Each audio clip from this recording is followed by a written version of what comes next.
Okay, Assalamualaikum warahmatullahi wabarakatuh. Welcome back to English class. So today I'm going to explain about material, memo, schedule, menu, and sign.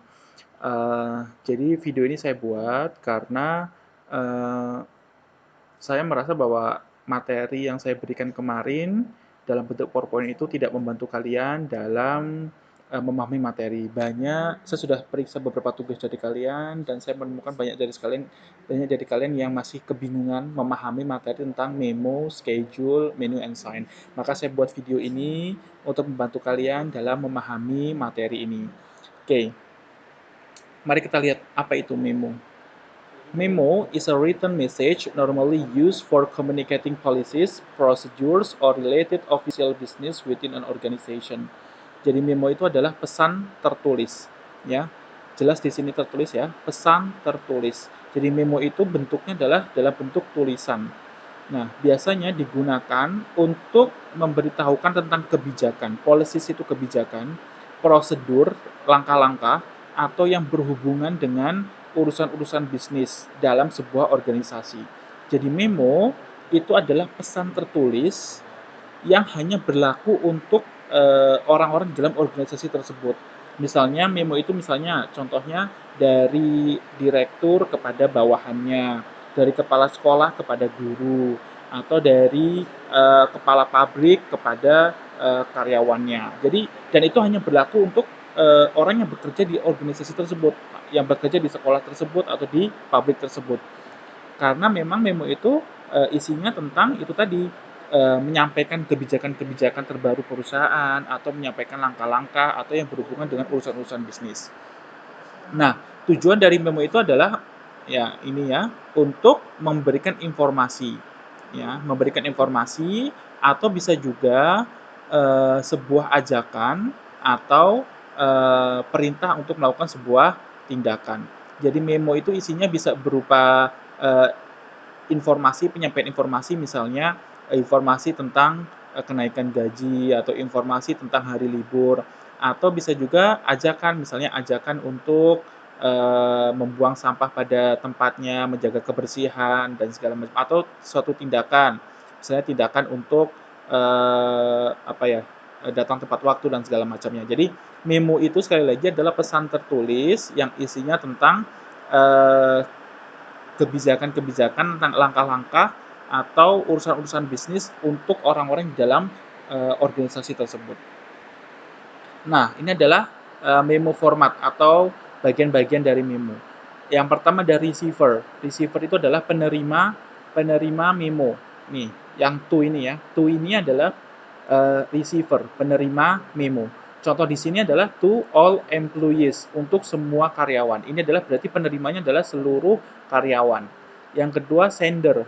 Sender itu yang ini from. Ya, siapa pengirimnya? Siapa yang membuat memo ini? Nah, sendernya kalau di contoh ini contohnya adalah Maya James. Ya, dia adalah sendernya. Jadi to ini tadi receiver, from ini adalah sender. Date itu adalah tanggal pembuatan memo tersebut. Subject itu adalah judul atau maksud tema dari memo tersebut. Ya, jadi kalau dicontoh di sini misalnya subjeknya adalah Future Expenditure Guidelines. Berikutnya ada opening. Opening itu ada di paragraf pertama ini. Ya, ini opening dari after sampai reduction sampai titik ini. Ini adalah bagian opening. Pesannya yang berikutnya adalah message atau pesan. Pesannya itu dari sini, dari beginning sampai terakhir ini ya, sampai titik approval ini. Ya, ini adalah message-nya atau pesannya ini disampaikan.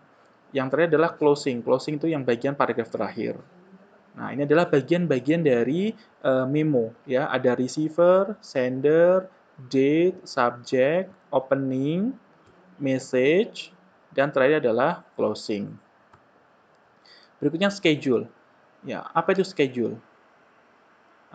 Schedule or timetable ya. Schedule atau jadwal ya, kita bisa mengenalnya dengan jadwal is a basic time management tool. Ya, alat untuk mengatur waktu, manajemen time. Ya, mengatur waktu. Karena di dalam schedule itu biasanya ada daftar, selain ada kegiatannya juga ada waktunya di situ. Nah, Nah, biasanya berisi tentang misalnya jadwal melakukan sesuatu, jadwal kegiatan ya. Nah, contoh-contoh schedule misalnya yang pertama, hours of operation of business, tourist attraction, and government office. Jadi ini contohnya yang pertama adalah, contoh dari schedule adalah jam operasi dari bisnis, ya dari toko atau perusahaan, tempat-tempat wisata, atau kantor-kantor pemerintahan. Yang kedua, contoh dari schedule, transportation schedule, jadwal transportasi, jadwal kereta, jadwal bis, jadwal pesawat. Nih. Yang ketiga, in broadcast programming. Ini adalah contoh jadwal di televisi. Ya, kalau kalian nonton televisi, misalnya hari Senin jam segini, jam 7 sampai jam 8 acaranya apa, jam 8 sampai jam 9 acaranya apa. Itu adalah jadwal acara, ya, jadwal acara di televisi. Yang berikutnya adalah concert and sporting events. Nah, ini jadwal konser atau kegiatan-kegiatan olahraga, misalnya pertandingan bola Liga Inggris itu jadwalnya apa saja, ya. Nah, ini contoh dari schedule, ya, contoh di schedule. Nah, ini adalah contoh schedule yang tadi, yang hours of operation of business. Contohnya yang ini. Kalau yang satunya, yang sebelah kanan ini adalah schedule of transportation, ya, schedule of transportation. Di sini misalnya contoh schedule dari kereta. Oke. Nah, berikutnya tentang menu. Apa itu menu? A menu is a list of food and beverages. Menu itu adalah daftar makanan dan minuman yang ditawarkan kepada pelanggannya, termasuk dalamnya ada harganya. Ya, saya kira ini jelas ya, karena kalian sering lah melihat menu kan di restoran, di rumah makan, kalian pasti pernah lah. Ya, jadi di dalam menu itu pasti ada nama-nama makan minumannya dan biasanya juga disertakan harganya. Ya, untuk memberikan informasi kepada kita yang mau makan nih, kepada customer yang mau makan, yang mau minum, kita bisa milih-milih daftar-daftar makanannya, minumannya, beserta kita bisa tahu juga harganya. Nah, berikutnya adalah sign. Nah, ini sign ini yang sering, yang kemarin banyak banget yang salah, karena dikiranya sign itu tanda tangan di sini. Jadi banyak yang mengirimkan tugas ke saya itu contoh tanda tangan. Padahal sign yang di sini maksud adalah tanda, ya, tanda, bukan tanda tangan, ya, tapi tanda. Nah, apa itu sign? A sign is an object, quality, event, or entity whose presence or occurrences indicates the probable presence or occurrence of something else. Jadi tanda itu adalah objek, suatu benda, objek gitu ya, gambar yang yang presence itu yang menunjukkan atau menunjukkan sesuatu benda gitu ya. Jadi tanda itu, sign itu maksudnya adalah sesuatu gambar atau ya gambar atau bentuk yang menjadi yang mewakili suatu benda lain gitu ya. Oke, kita lihat aja misalnya ya. Jenis-jenis jenis desain. Yang pertama, sign in astrologi. Ya. Ini misalnya tanda-tanda atau lambang-lambang dari astrologi. Lambang-lambang apa namanya? Astrologi ya. Eh, yang kedua, sign in religion, lambang-lambang dalam agama. Yang ketiga, sign in mathematics, lambang-lambang dalam matematika. Yang keempat, information sign, lambang-lambang informasi. Ini biasanya berisi tentang warning, larangan, perintah, gitu ya, atau ajakan. Yang berikutnya adalah traffic sign, rambu lalu lintas. Nah, di materi ini kita akan fokus di traffic sign-nya ini, ya. Yang ininya tidak kita pelajari, yang 1 sampai 4 tidak kita pelajari. Kita akan fokus di nomor 5-nya, traffic sign atau rambu lalu lintas. Nah, ini contohnya ya, contoh dari sign ya. Jadi sign itu berupa gambar-gambar seperti ini anak ya, berupa gambar-gambar seperti ini dan gambar-gambar ini tuh mewakili suatu objek tertentu. Misalnya ini kan lambang lambang dari astrologi atau lambang dari astrologi ya. Misalnya ini kalau Leo digambarkan dengan gambar singa, Scorpio dengan gambar kalajengking misalnya. Jadi tanpa tanpa ada tulisan di bawahnya kalian bisa tahu, oh kalau zodiak saya Leo berarti gambarnya adalah tandanya adalah singa gitu ya. Oh kalau zodiak saya Scorpio berarti lambangnya adalah gambar kalajengking dan segala macamnya. Nah, ini adalah contoh dari sign of religion. tanda-tanda dalam agama, ya. Kalaupun tidak ada tulisan di bawahnya ini, ya, tidak ada tulisan di bawah ini, kalian bisa paham bahwa oh kalau gambarnya bulan dan bintang itu berarti lambangnya orang Islam, agama Islam. Kalau salib itu lambangnya agama Kristen, kayak gitu ya. Kalau bintang David itu adalah lambangnya agama Yahudi. Jadi dengan hanya melihat gambarnya saja kan itu sudah paham, oh ini nih punya Islam, oh ini punya Yahudi, oh ini punya Kristen dan segala macamnya. Nah, ini adalah contoh sign in mathematics, simbol-simbol matematika. Ya, kalian dengan hanya melihat gambar plus ini aja kalian bisa paham, oh ini artinya saya harus menjumlahkan. Dengan hanya tanda seperti ini, kalian tahu bahwa ini adalah untuk mengurangi. Kalau ini untuk perkalian dan segala macamnya, ya. Tanpa ada tulisan di bawahnya, kalian sudah paham bahwa oh kalau ada tanda ini berarti saya harus menjumlahkan angka. Nah, ini adalah information sign.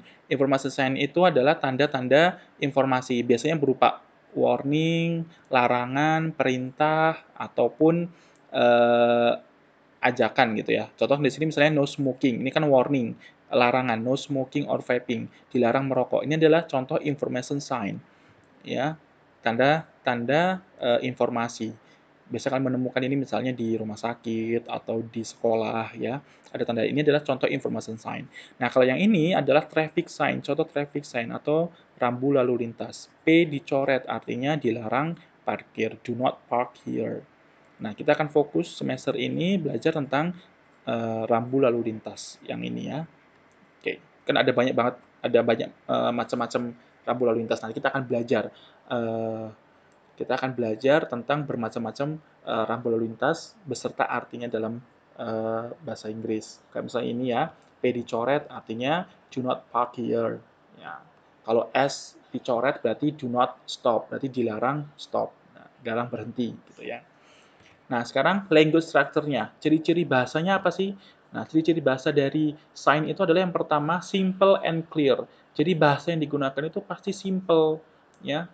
Bahasanya itu simple, mudah dipahami, tidak bertele-tele, kalimatnya itu tidak tidak panjang, bertele-tele, berparagraf gitu ya, tapi simple, singkat gitu ya. Sehingga orang itu sambil jalan aja mereka bisa bisa melihat gitu ya. Kayak misalnya contoh ini ya, tanda ini dengan hanya sambil kalian sambil jalan misalnya, itu kan kalian bisa tahu ya, oh itu artinya no smoking. Jadi harus jelas, harus clear. Bahasa yang digunakan itu harus jelas, harus clear. Nggak boleh misalnya you do not allow it to smoking, itu kan terlalu terlalu panjang. Nah, diganti dengan no smoking. Ya. Atau misalnya ini, kan daripada kalian menulis misalnya do not park here, kan lebih baik dipakai tanda P dicoret. Lebih singkat, lebih simple. Ya kan? Nah, yang berikutnya adalah using present simple tense. Dia menggunakan semua kalimat dalam sign itu menggunakan present simple tense. Apa itu present simple tense? Saya akan jelaskan di video berikutnya ya, di video selanjutnya. Jadi, hari ini kalian sudah belajar tentang apa itu memo, schedule, menu, and sign. Memo ini adalah pesan tertulis ya, pesan tertulis yang isinya bisa berupa kebijakan-kebijakan, perintah-perintah ataupun langkah-langkah dari sebuah organisasi, dari pimpinan kepada bawahannya. Kalau schedule itu jelas ya jadwal, ya bisa jadwal konser, tadi ya jadwal jadwal acara televisi, jadwal ya macam-macam ya, ada jadwal buka toko, jadwal bukanya kantor dan segala macam. Kalau menu, menu itu adalah daftar makanan dan minuman. Sign di sini maksudnya adalah rambu-rambu lalu lintas. Ya. Itu sekian penjelasan dari saya.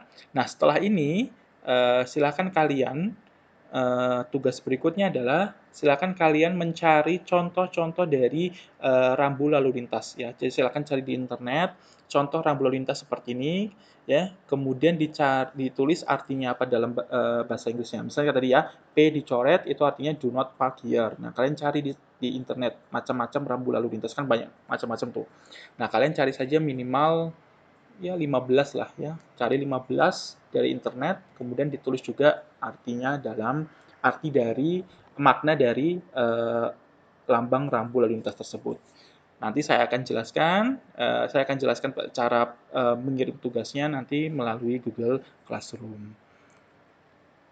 Itu dia video dari saya. Kalau ada yang mau ditanyakan nanti bisa ditanyakan lewat Google Classroom ataupun lewat WA Group. Sekian dari saya akhiri. Assalamualaikum warahmatullahi wabarakatuh.